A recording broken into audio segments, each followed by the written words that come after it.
ดินเนาะดินมันบ่แน่นแล้วมันใหญ่ก็คือหัวใหญ่ได้ดินมันบ่แน่นแค่นี้บ่ค่อยให้นักโทรทัศน์เครื่องหัวใหญ่ๆใหญ่เนาะ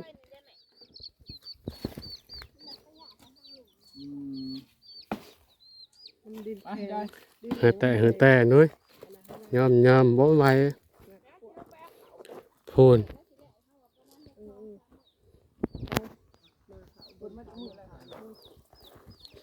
เที่ยงบ่ายเลยพี่น้องเอ้ยคือไหวแต่ว่า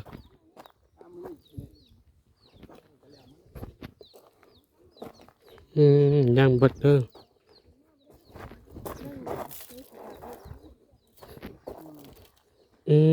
คุยไปคือหลายแท้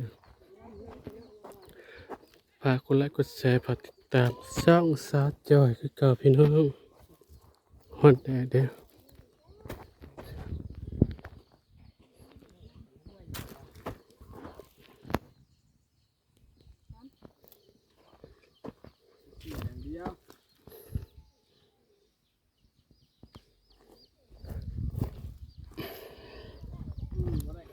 วัดนาสนูเขื่อนน้องด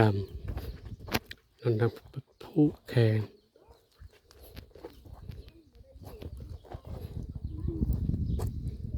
อากาศร้อนเด้อ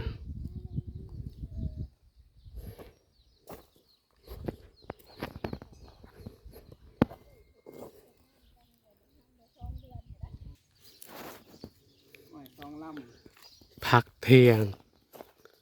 จะเอาผักกระดาวเนาะจำปาเด้อ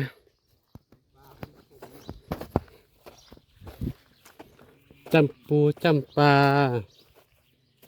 อากาศร้อนเลยโอ้แบะชนิดลายเนาะโหลาสอบด้วยตัวนี้ก็เขาจะเอาไปขายพี่น้องตัวก็จะเอาไปเห็ดแป้งขายเนาะแป้งแบบว่าขนมพี่น้องขนมขายแห้งคักเนาะ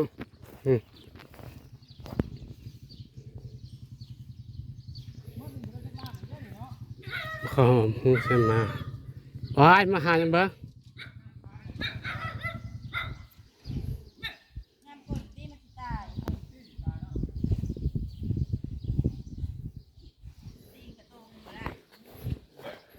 บ่มันแห้งคักหรือเปล่าเนี่ยบ่แห้งคือตักกระสอบ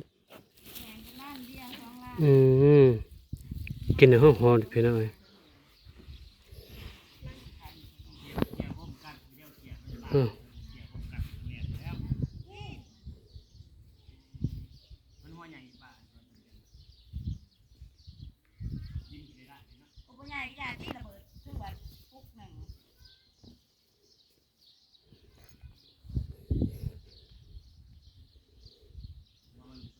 ถ้าตื่นแล้ว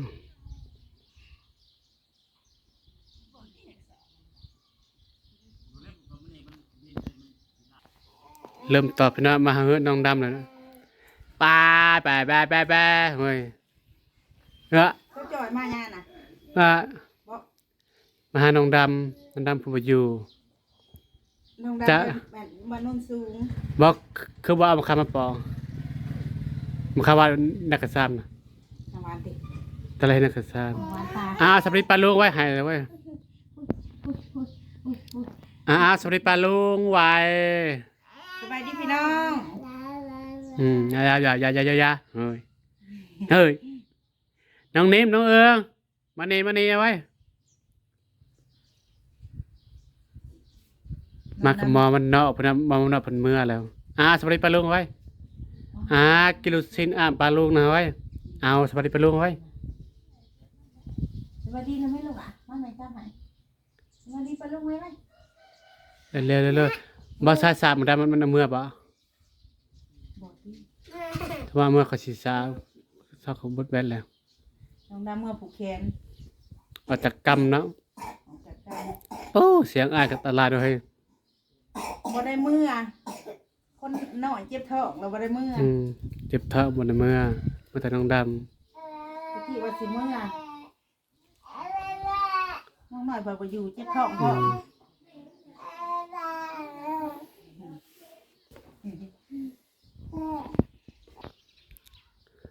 สิเอาเนาะ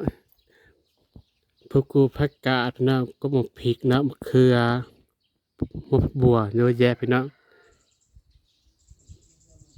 ไปจักหญ้าไปจักสมบปีพี่น้องเลยครับ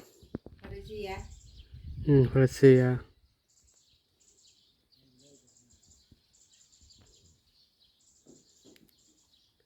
เป็นประกอบประกาศบะเป็นหอมปอมมีทุกแปะทุกอย่าง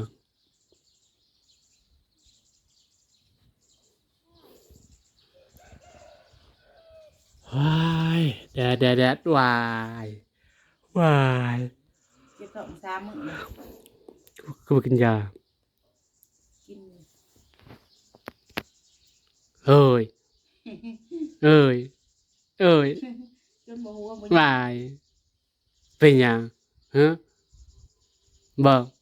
จนบ่ฮู้ว่าบ่มีสมอง ฮะบ่เฮ้ยย่างกล้องบ่เฮ้ยฮะไปกลมันซอยเพิ่นเนาะมันมีเวียกแล้วไปกลซอยพี่น้องหา หัวใหญ่อยู่เลย บ่ใหญ่ปานใด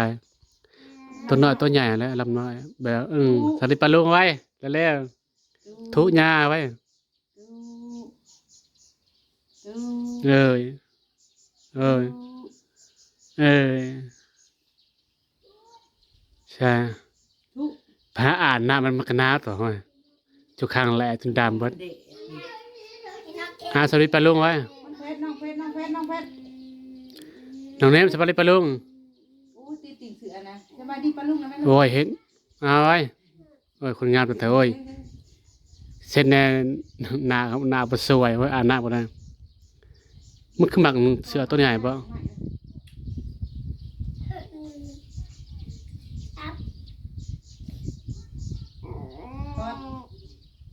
โอ้ยมาสิแทงขานะ